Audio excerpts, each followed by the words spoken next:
कि एक ईमानदार के लिए, मसीही ईमानदार के लिए ग्रो होने के लिए बाप बेटे पाक रूह का होना उनकी जिंदगी में बहुत जरूरी होता है। क्योंकि हम खुदा की हजूरी में किस तरह बढ़ सकते हैं, क्योंकि खुदावंद हमारी नीड है, और खुदावंद जानता है कि हम उसके बगैर जिंदा नहीं रह सकते, इसलिए वो हर वक्त अवेलेबल है हमारे लिए। क्योंकि मैंने पहले कहा है कि खुदावंद ने हमें बनाया है, और खुदावंद रिस्पॉन्सिबल है हमारी पैदाइश का, हमारी जमीन का, क्योंकि हम उसका इमेज है। तो इसलिए खुदावंद हमसे दूर नहीं रह सकता। लेकिन उसका कलाम, जो कि उसका बेटा, जैसे कि सिस्टर जी ने कहा, उसका कलाम जो बीज है, बीज का कलाम, और फिर वो दरख्त बना, वो दरख्त यीशु मसीह है। तो हर चीज का मरकज जो है वो यीशु मसीह ही है।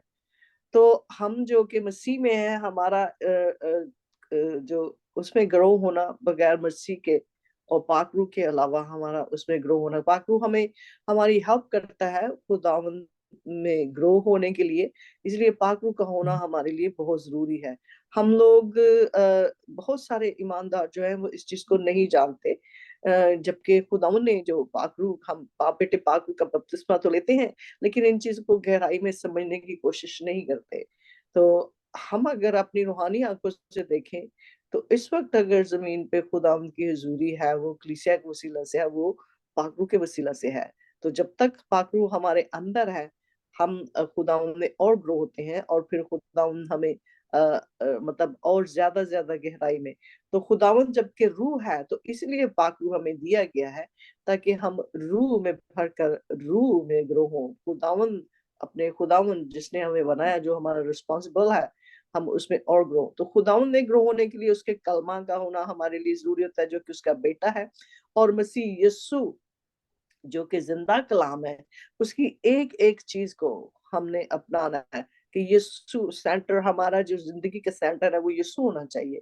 अगर मैं इसको ये भी इस तरह भी कह सकती हूँ कि यीशु को हमने पहनना है, कि जो उसका एक एक अल्फाज, उसका एक एक कलमा, और ना कि सिर्फ कलमा, उसका एक एक एक्शन, उसका एक एक अल्फाज, एक एक जेस्चर्स, जो भी उसने पैदाइश से लेके सलीब तक जाने तक एक एक चीज जो उसने कही, वो हर एक मैसेज है हमारे लिए।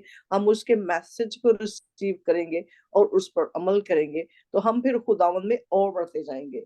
तो मैं सिर्फ ये कहती हूँ कि खुदावंद के कलाम पढ़ने से, खुदावंद मसीह को अपने ऊपर पहनने से, उसको अपनी जिंदगी का मरकज बनाने से, क्योंकि वही जिंदगी का दरख्त है, उसी के अंदर जुड़े रहने से हम खुदावंद में बढ़ते हैं, उसके पाक रूह के वसीले से। कि पाक रूह हमें मदद करता है। पहले तो वो हमें गुनाह की हालत से हमारी हेल्प करता है, कि वो हमें सेंटिफाइड करे।